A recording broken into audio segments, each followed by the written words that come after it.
some things bug you and other things don't. I mean, there's lots of things that could bother you that don't, because you're obviously not bothered by everything that you could be bothered by, right? There's lots of things in the world that aren't set right. Some of them really bug you.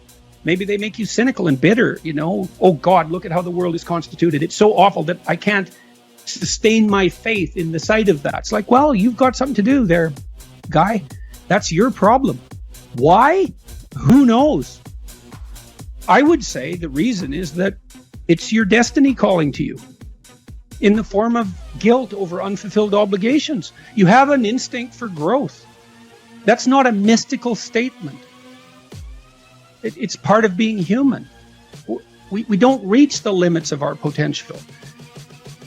We're neotenic in some sense. We're continual children, biologically speaking. And so we're always transforming and changing in some direction.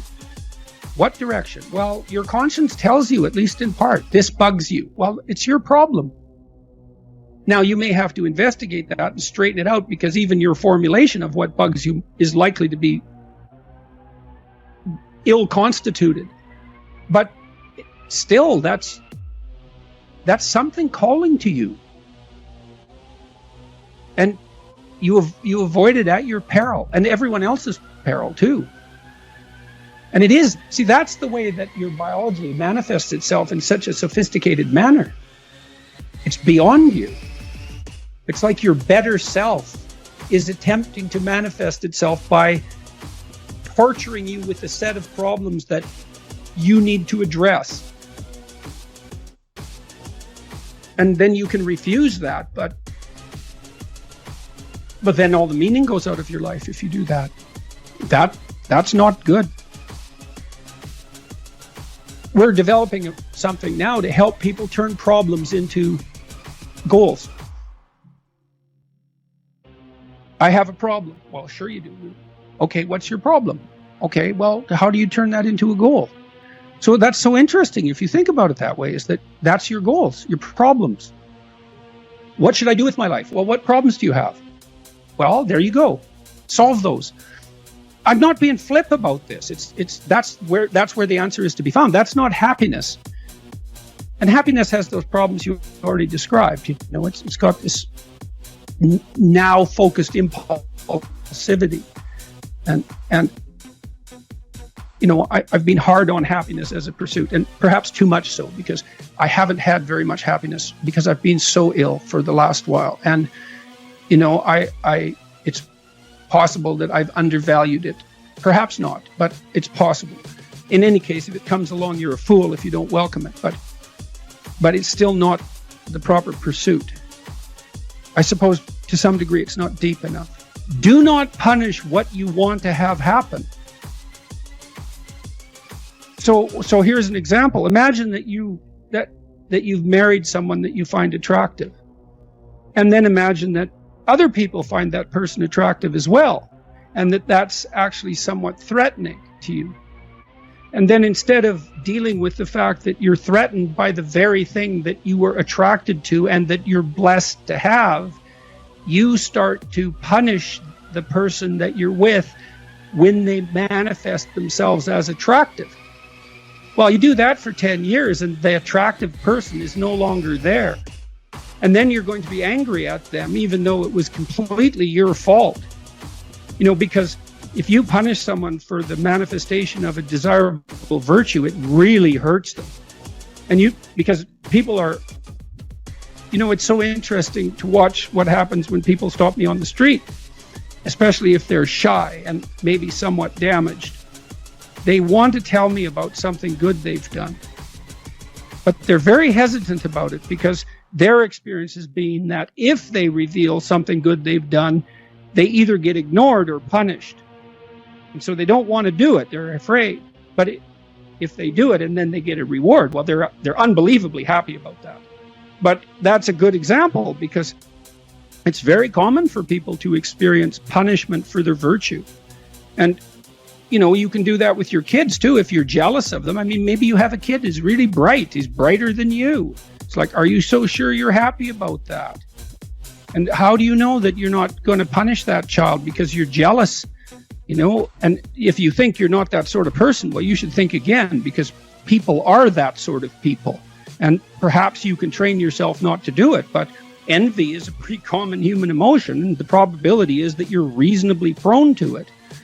But so one of the things I learned again from animal behaviorists, Skinner in particular, Skinner believed that, he's the psychologist who was most famous for learning experiments with rats. He believed that the best form of discipline, so if you wanted to train an animal to do something, was reward. You waited till the animal did something that approximated what you wanted, and you immediately rewarded it. So maybe he would train a rat to climb a ladder and then walk across the top of a ladder down another ladder. And well, he just watched the rat, and whenever the rat went near the ladder, he'd give it a food pellet. And soon it was near the ladder all the time. And then being near the ladder, it would put a leg on a front paw on one rung. Bang, food pellet. Well, soon the rat was going like this. And then the next thing, it was going like this. And he could, a good animal behaviorist can train an animal to do an amazing thing, any number of amazing things. In your intimate relationships, if you watch the people that are around you and then you see them doing something that they should do more of. And I don't mean this in a manipulative sense, because hopefully if you have any sense, you're rewarding them for something that would also be really good for them. And you say, look, I saw you do this, and that's really good. Do more of that. It's like, man, you're just opening up the pathway for that person to deliver what you want. If you'll admit what you want, if you'll reward it when it happens, if you pay proper attention, if you think you deserve what you desire, if you think your ideals are worth pursuing, if you have any faith in yourself. All those things have to be explored and answered, but it's unbelievably powerful. And that's all dependent on, moral orientation and the capacity to pay attention. So imagine I take two people and I say, okay, I'm going to give you $100, and you have to give some of it to the person right beside you. And they can either agree or disagree with the split, but if they disagree, you don't get anything. Okay, so a classical economist would say that the person should take the 100, offer the person next to them $1, and the person should accept it, because why not? They get $1 instead of nothing. And that's the solution. But what happens is that if you don't offer that other person something close to 50-50, they're likely to tell you to go to hell. Yeah. Very. And then you get nothing. You get nothing too. You think, well, why would people do that? Because they just reject $50 and who cares? And the answer is, well, we don't just play one game with other people. We play a repeating game. And so imagine we did this. So imagine it's a crowd and they're all watching you. And I offer you $100 and you have to share it with the person next to you. And you say, would you like to take $70? And the person says, well, I'm not sure that's fair to you, but if it's okay, yes.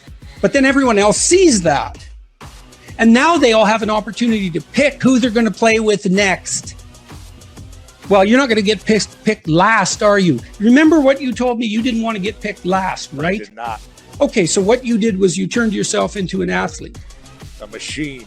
Okay. That would always be a perverse. Okay, great. So, but imagine we expand that game. Yes. And we say, you want to be the person that everyone wants to play with. Yep. Well, then all you have in your whole life is invitations to play. Well, how are you going to be that person?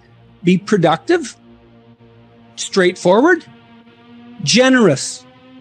Make everyone else better around you. They're going to want to play with you. Absolutely. So there you go. And then you get to play. Yeah, exactly. Well, how is that not the best possible deal? It's clearly. See, so the reason, if the ethical argument is put properly, it is by far the most compelling argument. It's like, if you want to have everything you could possibly want and more, then be a good person. The better a person you are, the more likely that is to happen. That doesn't mean that you're completely protected against getting cut off at the knees. But there's no better strategy. That's it. And you can even think about it selfishly. And I talk about this to some degree in Beyond Order. Let's say that you want to be selfish. You think that's the best possible strategy. Why should I care about others? Okay, let's say you should only act in your own best interest. Well, then it's like, well, what's your best interest? Well, what does interest mean and what does you mean? What's in your best interest? Your best interest. 3 mysteries. What's best, what's interest? Okay. Well, there's you. But you aren't just you right now. You're you, and you tomorrow, and you next week, and you next month, and you in 5 years, and you in 10 years, and you when you're a pensioner. You're a community of selves stretched across time. And so if you were enlightened and selfish, you would act in a manner that would benefit that entire community across time. And I don't think that's any different than acting on the best possible part for other people. I think they're the same problem. So I think as soon as human beings discovered the future, we were no longer singular individuals. We're instantly each a community. And then the community ethic prevails. And the community ethic is, I want to win in a way that makes you win. That's the best possible victory.